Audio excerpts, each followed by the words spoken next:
Singapore, where President Trump has just arrived for his historic summit with North Korea's Kim Jong-un. It's a one-time shot, and I think it's going to work out very well. This hour, we'll preview the high-risk, high-reward summit with special reports from here and the Korean Peninsula. We'll discuss what's at stake as President Trump presses Kim to give up nuclear weapons and long-range missiles that pose a growing threat to the U.S., asking veteran diplomats about the challenge of negotiating with the North Koreans.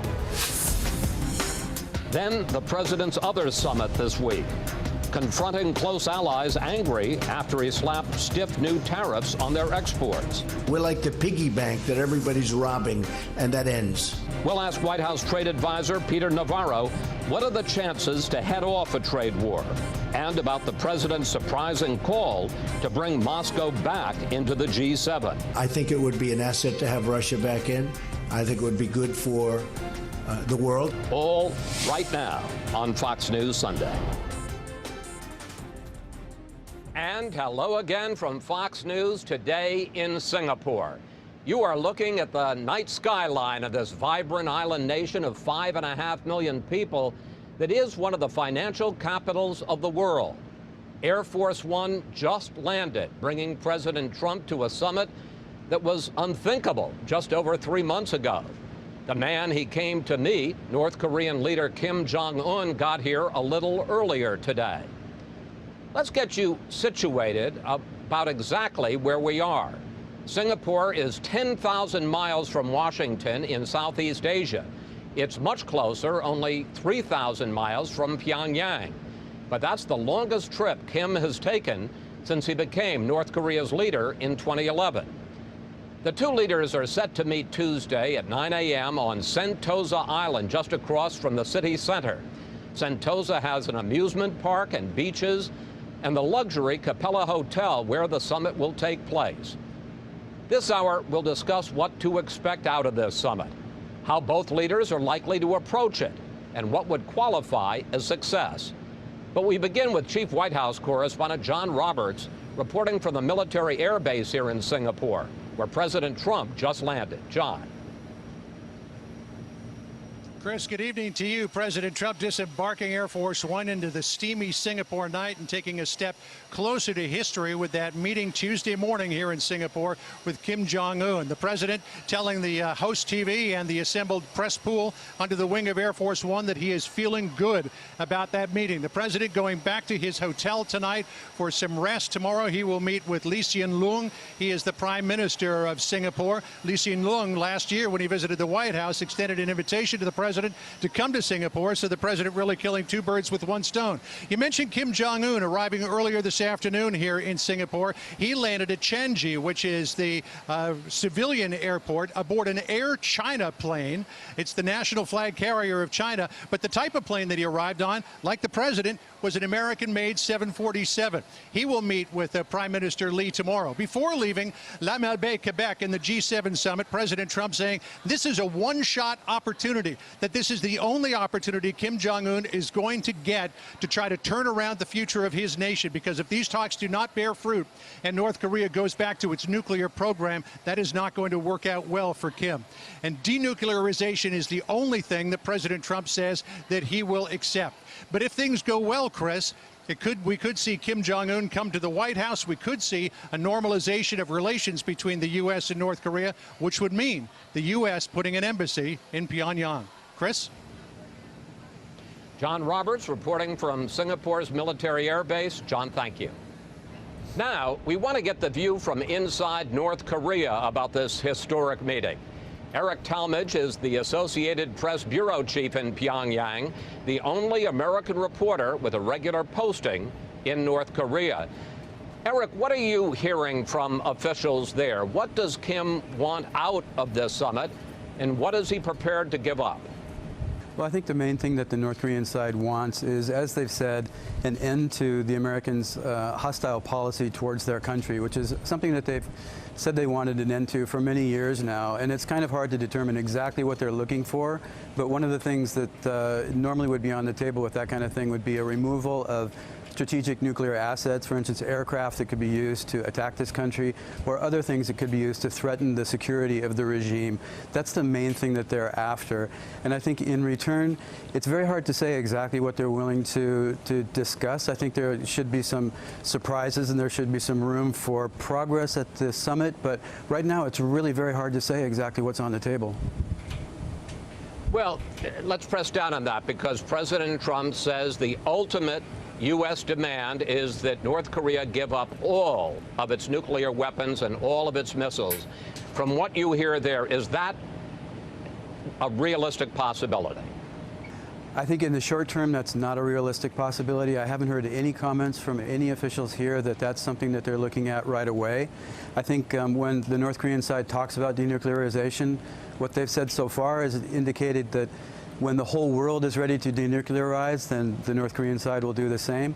Now, whether that's actually just the negotiating position that they're taking as they go into the talks, we'll have to wait and see. But I think if there is going to be denuclearization, it's going to be a very long and difficult process. And we haven't really gotten any indication from Pyongyang that anything serious is going to happen along those lines in the immediate future.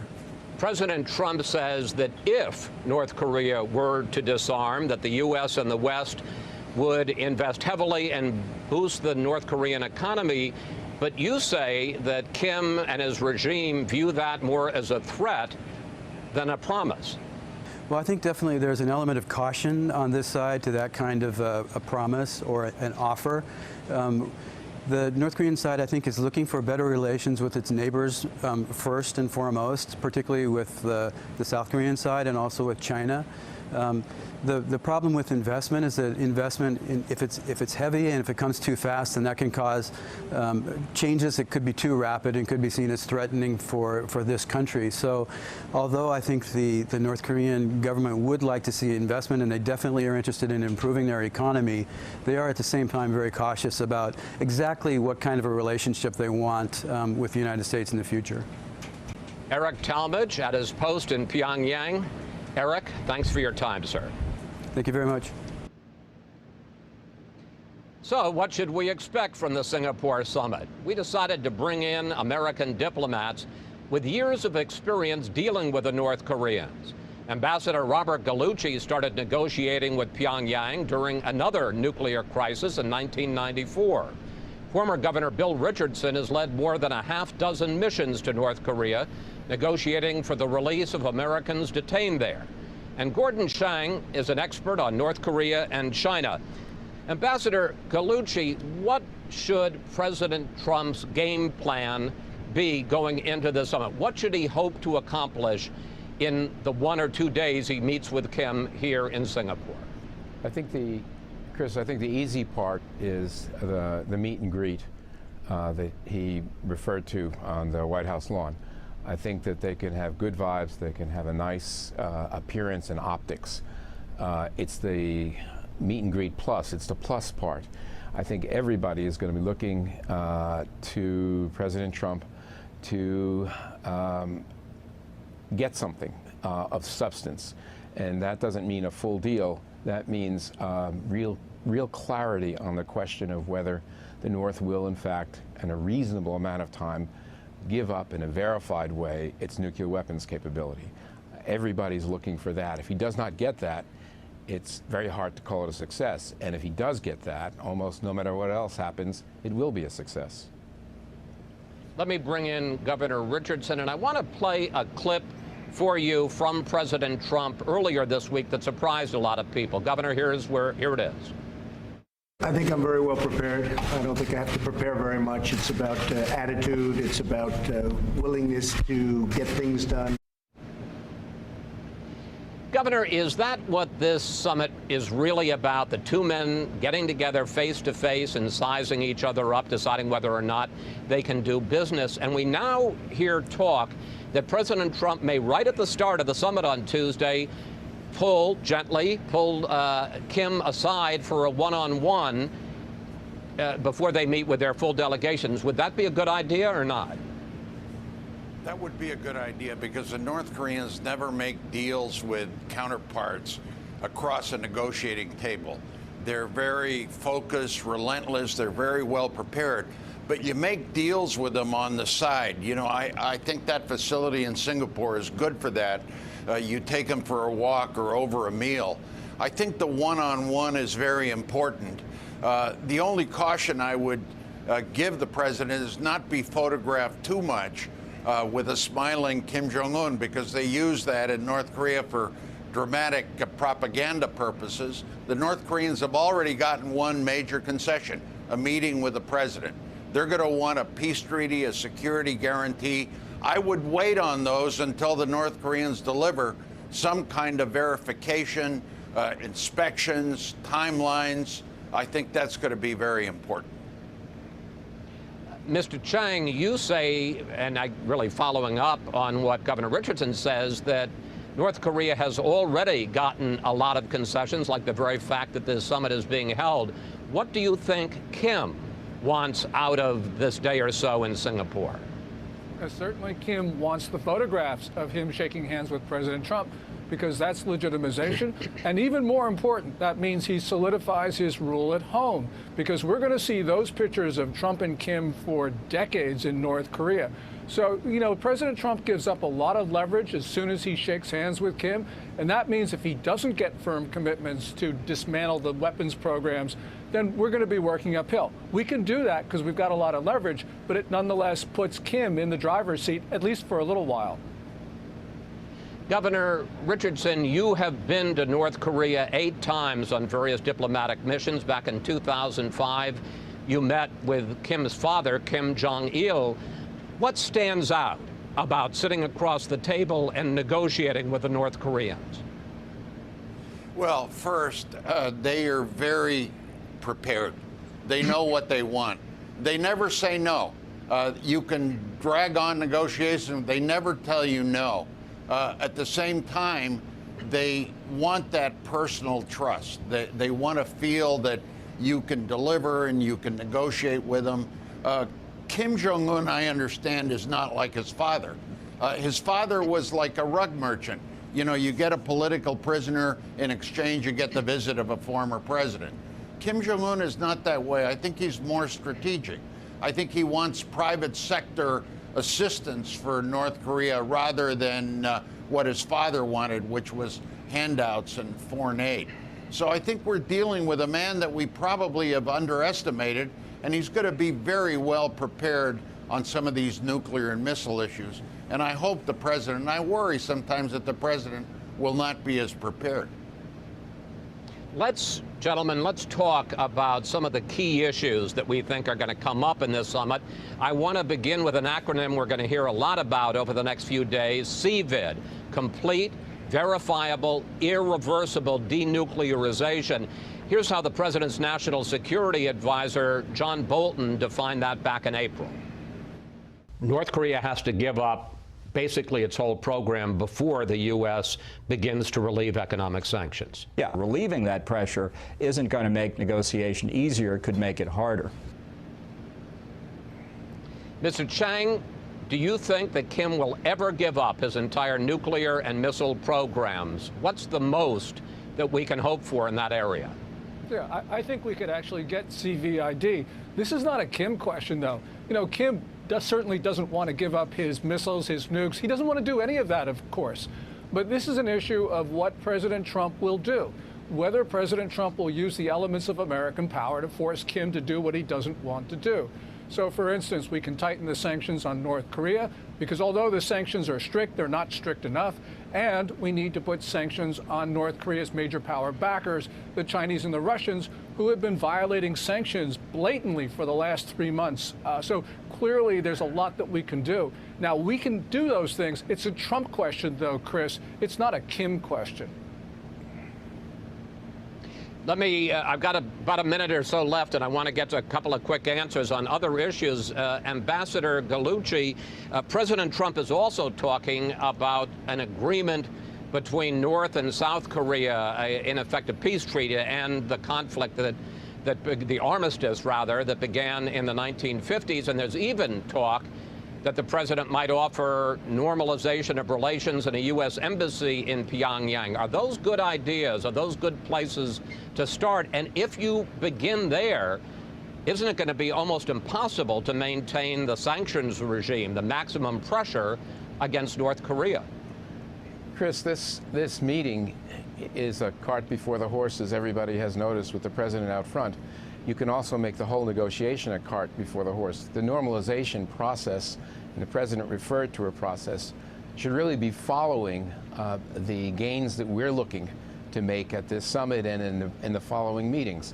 So yes, ultimately having normalization of relations, exchange of liaison offices, exchange of embassies, all that is a good idea.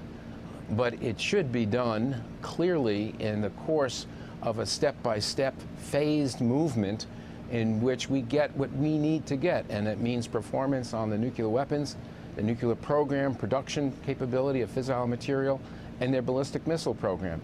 Taking the political part of that apart is to give the concession, the major concession that the North Koreans seek, something we should be willing to do eventually. Governor, I got about 30 seconds. Quick question. If President Trump brings up human rights and the repression inside North Korea, how will that be received by Kim? Well, he'll be nervous about it, but the president should bring those issues up, the Gulag issues in North Korea. The remains of our soldiers from the Korean War should be returned to their families. There's about 5,000 of those. Help the Japanese on the abduction issue. I think that's important. But I think if Kim is going to want modernization of his economy, a good trade-off is going to be a strong commitment of his improving the human rights situation in North Korea, which is pretty bad. The president should not leave human rights aside in this negotiation. Gentlemen, thank you. Thank you all so much for participating this morning, and we'll see how the world turns this week. Up next, we'll talk with two American reporters who cover the White House and State Department and have made the long trip here. What do their sources say we should expect from the Singapore summit?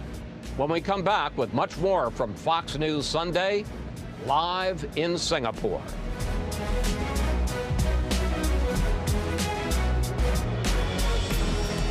Will it take to figure out whether or not they're serious? I said maybe in the first minute. President Trump trusting in gut instinct on whether he'll be able to make a deal with Kim Jong-un at their historic summit that is now just hours away. We want to bring in two of the literally thousands of reporters who have come to Singapore to cover this historic event. David Nakamura, who reports from the White House for the Washington Post, and Fox News correspondent Rich Edson, who covers the State Department. Welcome, gentlemen. This is a kind of cool place to be, isn't it? Not bad. Well, I shouldn't say cool because the humidity and heat are off the charts, Yeah. but it's a fascinating place. David, I want to start with you. And what strikes me as we approach the summit is how dramatically President Trump has lowered the expectations and his goals for this summit. Originally, there was talk about the complete denuclearization of North Korea. Now there's talk about a getting to know you process. Pretty substantial. Very substantial. I think some of that, Chris, is due to what we saw leading up to the summit, which was that the president declared in March he was going to do this on a very fast time frame. He wanted to meet as soon as possible. He instructed his team to get to work. And then we saw some hiccups along the way, including the president, of course, backing out about 2 weeks ago of the summit. I think that showed that the negotiations were hitting a bit of a roadblock, and that's not unexpected. People who've negotiated with North Koreans in the past have said they're very difficult to nail down ahead of these summits, and you have a very condensed time frame. So the president is readjusting. Some of that's due, I think, to what he was hearing from his negotiating team on the ground in Korea. I think they had at least 5 different sessions trying to nail down what is going to take place at the summit, and the White House has still not said what that is. We do know the president has talked about this meet and greet tomorrow, and he's really stressed the historic nature of that. Well, trying to say Tuesday. Tuesday. Really stressed the historic nature of that. I think to say, look, just the meeting is a big deal, but as some of your guests have talked about, that's not nearly a big deal enough. Nothing, it seems to me, Rich, defines the split inside the administration more than 2 people. First, National Security Advisor John Bolton, who originally said when this meeting was first announced, here's what the meeting should be. President Trump should meet with Kim and say, when are you going to deliver all of your nukes and all of your missiles in the next week. I mean, he was like, you deliver, and then we'll talk about what we may give. And then you've got the new Secretary of State, Mike Pompeo, who seems to have taken a much longer view of this whole process. I guess the question is, how dramatic a split is there inside the president's foreign policy team? It's significant, but it's the type of split that you have a national security advisor who went through some of this during the Bush administration. And there was, from 1994 to 2002, an agreement in place between the United States and North Korea where there were inspectors living inside North Korea. They did destroy nuclear infrastructure, and that didn't hold. And now you have a Secretary of State who comes into the 21st century in the Trump administration, who is the most senior person in the last 18 years to have met with Kim Jong-un, or to meet with North Korean leadership, to meet with the dictator of North Korea. He's been there twice.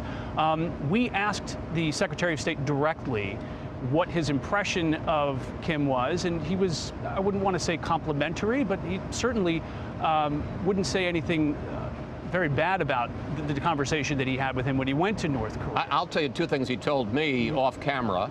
I guess I can say it. One is he said he is very well prepared, very well versed. And I said, do you think he understands English? Because the conversation was all being translated, and he said, I had the distinct impression as I was making my point, he understood the point I was making and took the time for the translation to figure out his response. Yeah, the question if he really understands what he's saying, or he's really waiting for the translation. Sometimes they put that show on in front of translators. But the key thing that the Secretary of State has said going into this is that it would be a true tragedy if Kim Jong-un didn't take advantage. So he's essentially saying that it's the North Koreans who have to move here, but unlike the National Security Advisor, it seems as though he wants to give them that opportunity and that leeway. What's interesting is you do see that John Bolton has made this trip, and he's going to be part of it. We saw him sidelined a bit a week ago or so when a North Korean official visited the White House. John Bolton was not in those meetings because the North Koreans have a very hostile. Now, do you think he will sit down in the meeting? We think that he's involved in parts of the meeting at least. Because, I mean, I think it's fair to say the North Koreans just plain don't like him, right? They have used very hostile language about John Bolton. They've stayed away from doing that with Donald Trump, but certainly there's a lot of hard feelings from the Bush days when John Bolton advocated for routine. I suspect John Bolton would consider that a badge of honor. David, you know, the president has said from the start and said again this weekend in Canada, look, if this meeting is a waste of time, I am going to walk out. Do you think that there are any circumstances under which he would walk out, or given that probably at the very least there is going to be the optics of the two men meeting and talking, that he will declare the Singapore summit a success regardless? I think some of these things tend to be baked in ahead of time. There's a lot of groundwork that led up to this. It was a rushed process, but I think the president really wants this to be a success. He sees a political victory here. He's done something his predecessors have not done: start this process, start a meeting. As you said, he's lowered expectations, but I see very unlikely the president gets up and walks out. Even if we don't see a sort of a grand bargain in the end of this, which no one expects to happen, I think it's the start of a process. The president himself now has said it could take more meetings between the two leaders and certainly the staff to nail down some of the details. Yeah, your man, Mike Pompeo at the State Department, has obviously been the leader in terms of negotiating with the North Koreans, Kim, and then also his vice chairman. Mm-hmm. What's the sense that you're getting from your sources about how this process plays out after Singapore? Is it a long process? Are we talking about months? Are we talking about years? Are we talking about multiple summits? What's your sense of the process here? Multiple summits and continued conversations. And remember, the United States and North Korea under the Trump administration have already had conversations going back to when Otto Warmbier was returned to the United States. There has been a channel in New York at the United Nations. So a lot of those conversations have taken place even before Secretary of State Mike Pompeo took over at the State Department. And remember, as CIA director, he has been to North Korea, and as Secretary of State, he has been there. But I think now you're even hearing the president publicly acknowledge, because I think of the results that you're hearing from the conversations with State Department officials, that this is going to take more than one meeting, a high-level meeting, also with the continued conversations at the staff level to try to get this done. There are major issues that they have to work through here to have a successful agreement. All right, having said all of that, David, how invested is President Trump in this negotiation with Kim? You know, in the early, heady days right after the announcement of the summit, the president was thoroughly enjoying the crowds chanting Nobel Peace Prize. Clearly, things have calmed down a little bit from that point, but how badly does he want a deal, and is there a danger that he could fall exactly into the trap that Barack Obama, he says, fell into with Iran, that he pushes for a deal even if it's not the right deal. Right, that is a danger, and it could be a deal very similar to what we saw with Iran, an extended period of time, and one that North Korea could get some economic benefits down the road. I think how invested he is, he's extremely invested. If you look around the world with his foreign policy, he's alienated allies, as we know. We saw what happened at the G7. He's sort of tangling now with Iran again, raising stakes there. This is a place where he's trying to use diplomatic means to achieve something. I think it's a real important moment for him. David, Rich, thank you both. Thank you both for joining us. Let's hope for lots of news this week. Yeah. Before President Trump flew here to meet with a longtime enemy, as David said, he first confronted U.S. allies over tariffs at the G7 Economic Summit in Canada. We'll discuss where things stand now on that issue with White House trade advisor Peter Navarro as Fox News Sunday continues live from Singapore.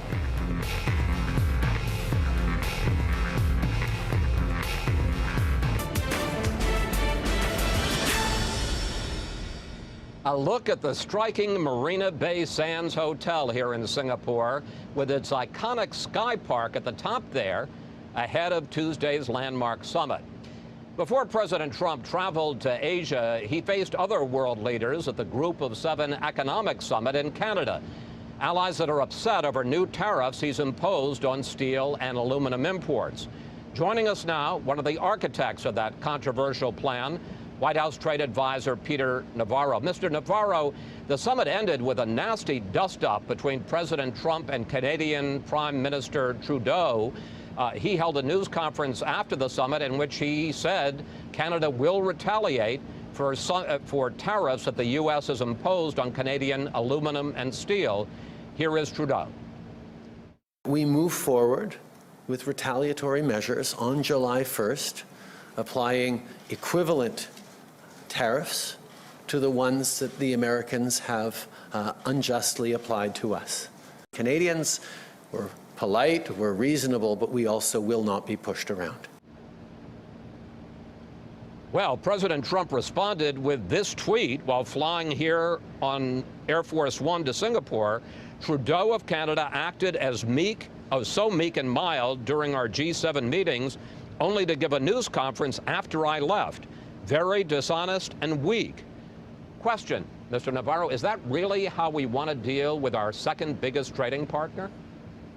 Chris, there's a special place in hell for any foreign leader that engages in bad faith diplomacy with President Donald J. Trump and then tries to stab him in the back on the way out the door. And that's what bad faith Justin Trudeau did with that stunt press conference. That's what weak, dishonest Justin Trudeau did. And that comes right from Air Force One. And I'll tell you this, to my friends in Canada, that was one of the worst political miscalculations of a Canadian leader in modern Canadian history.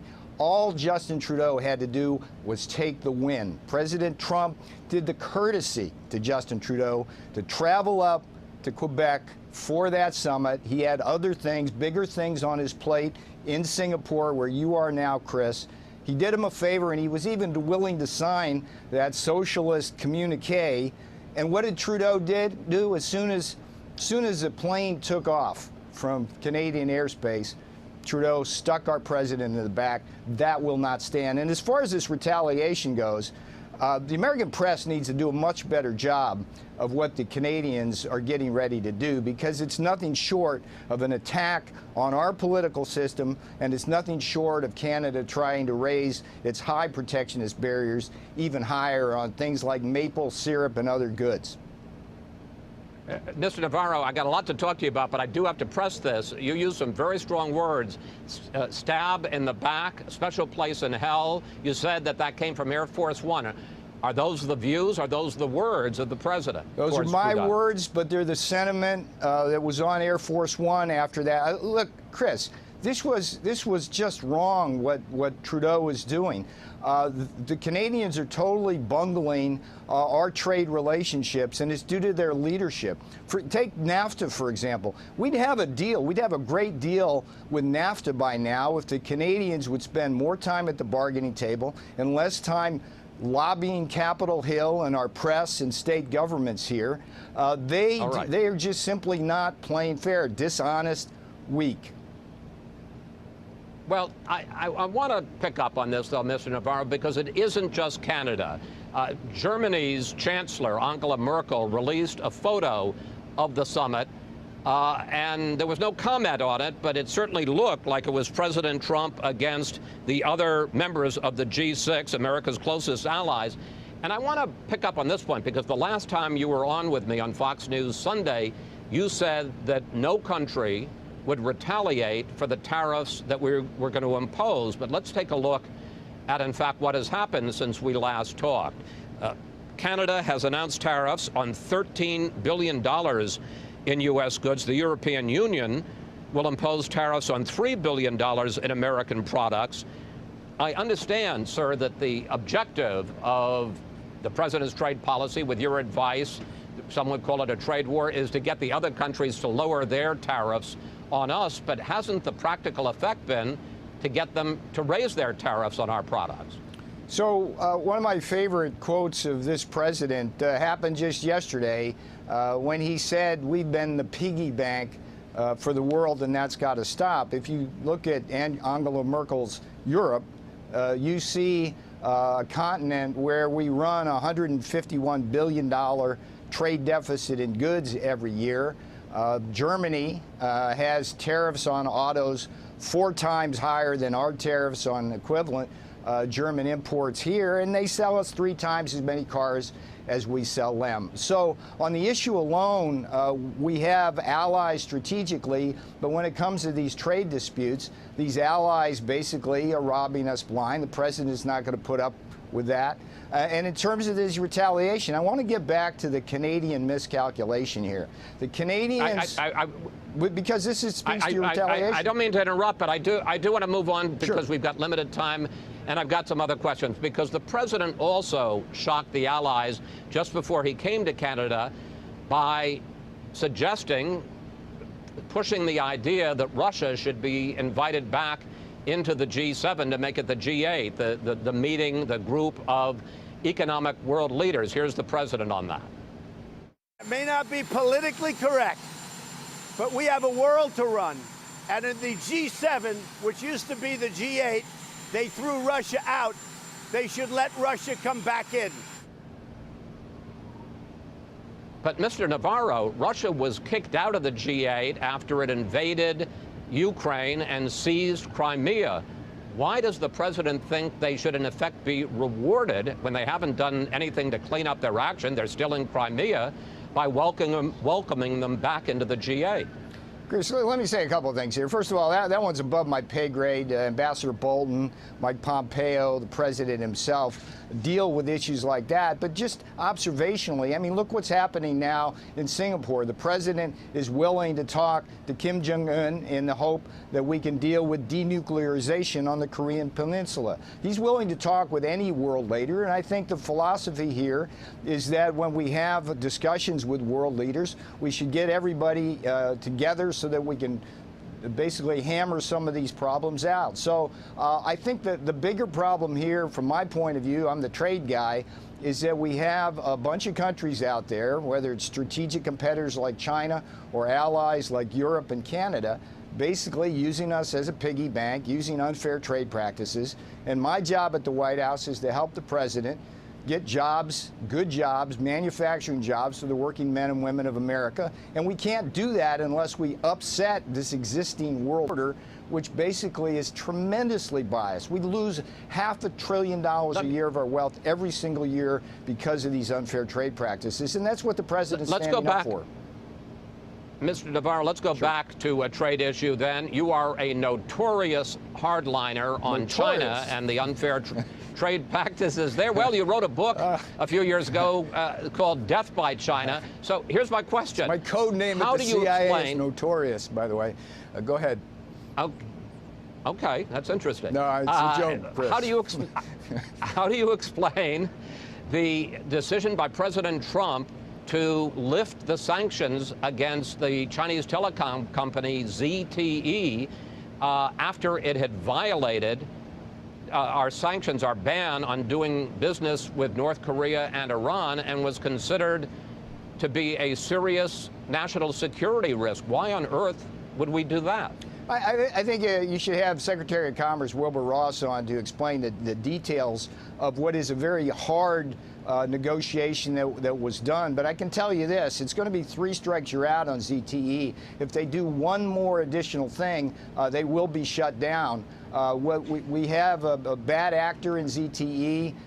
The president did this as a personal favor to the president of China as a way of showing some goodwill for bigger efforts such as the one here in Singapore. But it will be 3 strikes you're out for ZTE, and everybody understands that within this administration. So they're on notice. We're going to have monitors inside that company. They're changing their board of directors. They're changing their management, and they're paying us $1.5 billion in order to continue in business.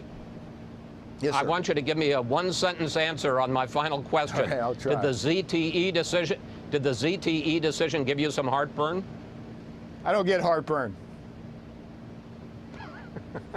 Justin Trudeau tried to give me heartburn. I didn't get heartburn. I'll have to think of another physical. I'll have to think of another physical diagnosis. Mr. Navarro, thank you. Thank you for joining us today. Always good to talk with you, sir. My pleasure. Good luck in Singapore, Chris. Thank you. Up next, President Trump's surprising call to bring Russia back into the economic group of world leaders. We'll discuss that and more with our Sunday group back in D.C. as Fox News Sunday reports ahead of the U.S.-North Korea summit live in Singapore.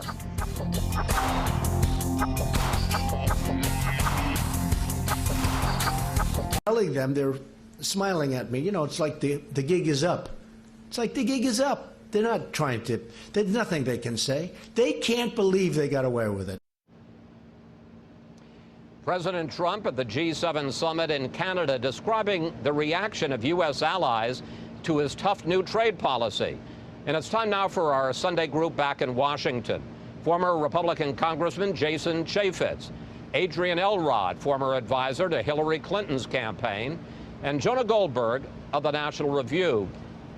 Jonah, let me start with you. Your thoughts about the optics and the substance of the G7 summit in Canada, and especially those explosive words we just heard from Peter Navarro that clearly was on like a direct message from President Trump on Air Force One. Yeah, so I'm not an expert on all things theological, but I'm pretty sure your admittance to hell is not entirely contingent upon your attitude towards Donald Trump or whether or not you agree with his trade policies. So I'm not sure there's a special place in hell for Trudeau. And I thought that was more than a little over the top. As I thought Donald Trump's entire performance in Canada. I understand that he likes this optics. It works for him domestically with his base to sort of be seen as standing up to the globalist world order and whatnot. But these are our closest allies. He's saying that, you know, he's legally justifying these tariffs and on the grounds that it's a national security issue. But when he's pressed on it a little bit, all of a sudden he says, no, it's really because of dairy subsidies in Canada. And I think that's going to create real policy problems for him going forward. Adrian, Democrats generally like the idea of protections to help U.S. workers and U.S. industries. So from the Democratic point of view, with this new tough trade policy and talk of tariffs, is President Trump on the right track? No, absolutely not, Chris. I mean, look, Democrats are all for protecting U.S. workers, but at the same time, we recognize that getting into a trade war with some of our biggest allies, notably Canada and Germany in this situation, is not the right course of action for our workers. This is what the president has done from the very beginning. We know that he did not consult with his full team of economic advisors before he imposed tariffs on Chinese steel and aluminum. And now we're seeing him display this erratic, chaotic type of behavior with some of our closest allies. That is not a way to help American workers. Congressman Chaffetz, you want to respond to that? No, look, the president was elected to do something other than the status quo, and his disruption was certainly very successful in that summit. That's what he was elected to do. That's what he's doing. And I think from his approach, that puts the United States in a position to now go back and push some negotiations so that we can get to something that is fair and balanced and equal. I think that's what the president is after, and I think that's where we'll eventually get to. But Congressman Chaffetz, President Trump keeps saying, and Peter Navarro says, that, look, the point of all this, and that eventually our allies and countries like China will cave and lower their trade barriers. But the result, at least so far, and I understand it's early, is that instead of lowering their trade barriers in response to our threats, they're raising their tariffs. I mean, can't you make the argument that instead of solving the problem, we're creating a trade war? I think the president is after the long-term goal of making sure that there's an equalization that happens across our borders. We love Canada. We love Germany. These are our allies. But it is not fair. And the people within those industries who want to export to those countries know how imbalanced it is. And that's why Donald Trump enjoys so much support from those people in those industries. And I think this will accelerate the need to, now that there's a problem, to go back, and it's been highlighted by the president, to go back and solve that. And I think he will. Jonah, as a traditional conservative free trader, do you buy that? No, not at all. Sorry, with all due respect. I think that all of this is premised on a lot of economic fallacies, which can be illustrated just starting with the fact that President Trump loves to talk about how terrible trade deficits are while he's bragging about how much foreign investment we are getting. Foreign investment is the inverse of trade deficits because all of those dollars have to come back to America somehow. The bigger your trade deficits, the more foreign investment you get. This is all premised on an accounting fiction that somehow trade deficits are terrible. Meanwhile, the things that we're putting tariffs on are much more important to industries in America that use them. We use a lot of steel. When we make steel more expensive, we hurt more workers and cost more jobs than we save. This is a blinkered 1930s approach to economic policy, and it makes no sense whatsoever. I've got a couple of minutes left, and I want to get to one other subject. Adrian, what do you make of President Trump's surprising call to bring Russia back into the economic summit, to make the G7 the G8? You know, Chris, the fact that he is, again, alienating some of our top, closest, longtime allies, but he seems to continue to embrace Russia and, frankly, North Korea. I don't understand it. I don't know what Vladimir Putin has on him, but it's absolutely ridiculous to even insinuate, given all of the international rules that Russia has violated, most notably going into Crimea, that he would even invite them back into to make it the G8 again. It's ludicrous. It makes you, again, wonder what really does Vladimir Putin have on Donald Trump to make him do this? Congressman Chaffetz, I know you're not going to like that association, but it is one that people are certainly going to raise, and it is, I think you'd agree, at least from a political standpoint, it is an odd suggestion to make to invite Russia back in right in the middle of the Russia investigation in the United States. I see nothing in Russia's behavior that would justify bringing them back in to make them part and make it back to the G8. I just don't see that. The invasion of Crimea, the attack on our financial systems, the meddling in an election, the stealing of our intellectual property. I mean, there's nothing on that checklist that would say, hey, this is a good idea. Russia's now behaving better. Let's bring them back in as a partner in these discussions and make it the G8. I don't get it. So let me ask you, as one of our political analysts, why do you think he's doing it? I don't know. I don't know. The president had a mission to disrupt the current status quo with the G7 and get after some of these trade imbalances. But I think that was a distraction to suddenly suggest that Russia should be part of those discussions.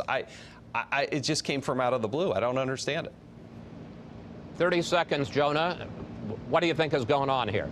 Yeah, I'm not sure I buy this is all because Putin has something on Trump explanation. I think it may in fact be because President Trump tends to like to pick on people he thinks he can get away with picking on, and he sees the G7 and people like Trudeau as pushovers, and meanwhile he tends to respect countries and strong leaders that don't like democracy and behave in a sort of authoritarian way. And I think he kind of likes Xi of China, Kim, and Putin because they exert a kind of manfulness. All right.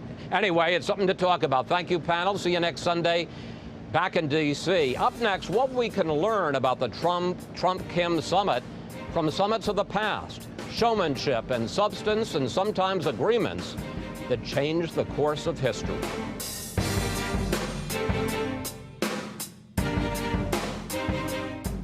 The excitement over the Trump-Kim summit harkens back to an earlier time, 30 or 40 years ago, when the leaders of the two great superpowers would get together with the world's fate hanging in the balance. For sheer drama and long-term significance, nothing rivals the talks between Ronald Reagan and Mikhail Gorbachev. And I was fortunate to have a front row seat. When Reagan and Gorbachev met in Geneva in November of 1985, it was the first summit between leaders of the U.S. and Soviet Union in 6 years. And this first encounter of a lifelong Cold Warrior and a vigorous, business-like Russian drew the world's attention. A young White House reporter was there. Certainly no major breakthrough, and we certainly don't expect anything like that at all. But, of course, we don't know what's going to happen in these 2 days of talks. That's going to be the telling sign, and that's what we're told by U.S. officials, that one of the keys to this whole summit will be how these two men get on during the 12 hours they'll be spending together. There were no breakthroughs, but the two leaders decided they could do business. 11 months later, they held a snap summit in Reykjavik, Iceland. Gorbachev offered massive arms cuts, but only if Reagan gave up his Star Wars missile defense plan. Reagan refused and walked out. U.S.-Russian relations went into the deep freeze, but the deadlock in Iceland led to deals a year later. They signed a historic agreement to eliminate all medium-range missiles in Europe, although Star Wars still blocked a deal on long-range weapons. The General Secretary and I expressed different points of view. We did so bluntly. And for that reason alone, our talks have been useful in this area. It seems clear then that Gorbachev is ready to deal with the U.S., but only on his own terms and at his own pace. For a president with just a year left in office, that may mean steady progress, but not the big finish he had hoped for. But there was a big finish in Moscow in May of 1988. Walking through Red Square with Gorbachev, Reagan was asked whether he still thought Russia was an evil empire. No, I was talking about another time and another era. Again, there was no deal on the ICBMs the two superpowers aimed at each other. But Reagan spent time pushing for human rights in Russia, setting the stage for future change. As U.S. officials become increasingly certain there will be no big agreements here, they are playing up the president's contact with the Soviet people, saying it will be great theater and could mark something of a turning point in superpower relations.